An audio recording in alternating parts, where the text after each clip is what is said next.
Okay, so in this video, I'm going to cover two elements on bench press, which are basically set around setting up in a way where your arch or your setup actually helps. So a lot of people have it in their head that the arch is really there to cut off the range of motion. And that is one of the performance benefits of the arch, is that it does make your range of motion smaller. However, what it also does is it makes you more connected to the floor. It allows you to push more weight here rather than lying flat on the bench and having your weight distributed all over the bench. The more weight we can get in here, the more weight we can get into your upper back or neck, the bigger the resultant ground reaction force we're going to get that is going to actually go into the bar. And forcing weight down towards your feet and your hips isn't really that useful.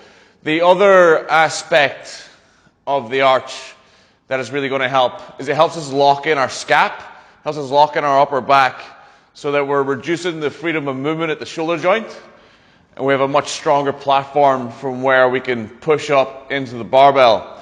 So the first thing we're going to go over is how to set up the arch and how to make sure that you're not losing tightness when you do so.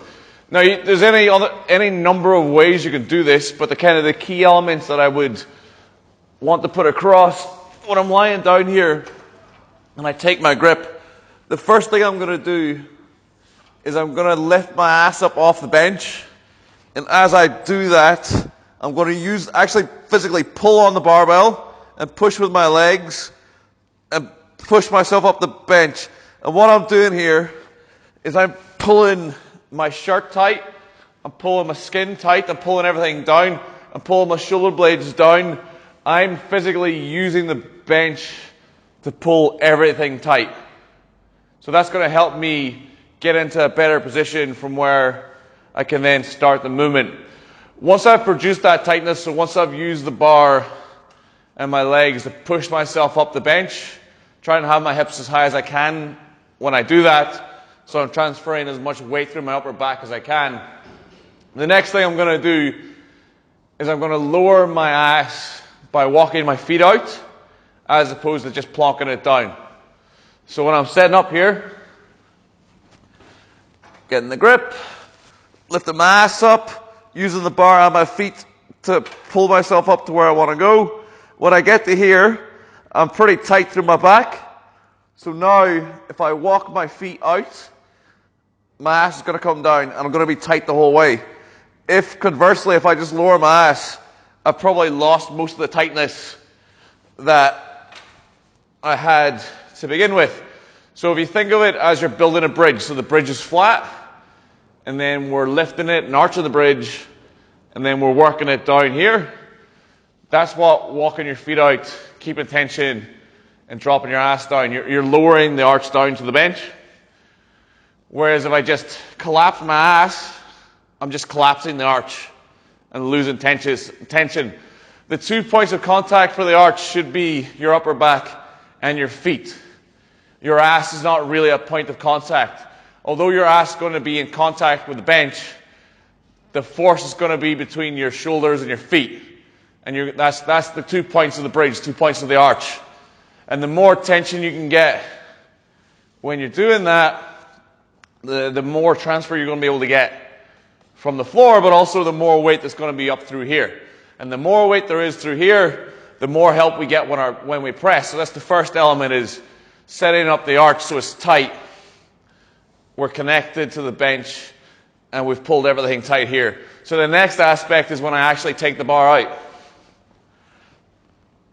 So I go through my setup as normal, and then here I take it out.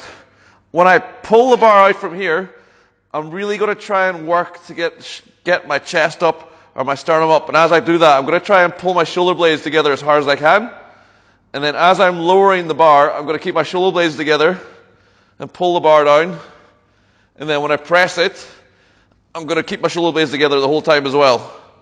So this should reduce your stroke, but it should also just kind of dictate the bar path. you should be taking when you're benching. You should have to work pretty hard to get into the position and to move through the range. If anything, the hard part of bench press is the setup. The easy part is actually the bench press itself. It should feel like you reduce your range of motion slightly when you get your chest up and then pull all this together. And when we do that, we're also taking our upper arm and we're digging it into the bench as we do that. So when I'm setting up here, doing all that stuff we were talking about beforehand, and then take the bar out, so if I just reach up here, my shoulders are taking the load of the barbell. Whereas if I stick my chest out and get my shoulders back and down, the top of my arm actually digs into the bench. So now it's much easier for me to hold that weight in position because it's being taken by the bench and not by my shoulders. And the bar pass should feel a lot more natural and a lot more easy. You should feel a lot more activation through your upper back. It should be like, it's kind of like it's not a pleasant place to be by any means, but it should feel like a secure and solid position. Shouldn't feel like you're floating around or you're just lying on the bench. There should be a lot of tension in the setup. So specifically what I mean, I'm not going to get my shirt off so you don't have to vomit. People who bench normally just kind of do this sort of thing. But what I'm trying to get you to do is I'm trying to get you to lift your chest up like this. So you're trying to present your sternum to the bar. And then to really work to pull all of this in like that. So you're holding kind of like a paused row the whole time. But you're holding in that position, not letting it go. When you're pressing, it should feel more like the press is coming from the chest and the elbows. A good bench presser, the push will come from the chest and the elbows. Someone who isn't so good at the technique, the push is going to come from the shoulders and the arms, shoulders, arms. Whereas a good bench presser, everything's locked in. And when I'm pushing, lats, chest, elbows. Bad bench pressure, shoulders, reaching. Good bench presser, locked in, pushing everything into the bench, lats, chest, shoulders. Okay, so those are kind of the two main fundamental aspects, I would say, of a good bench press or a technically sound bench press. Regardless of the height of your arch, the higher your arch, the less range, which is all good.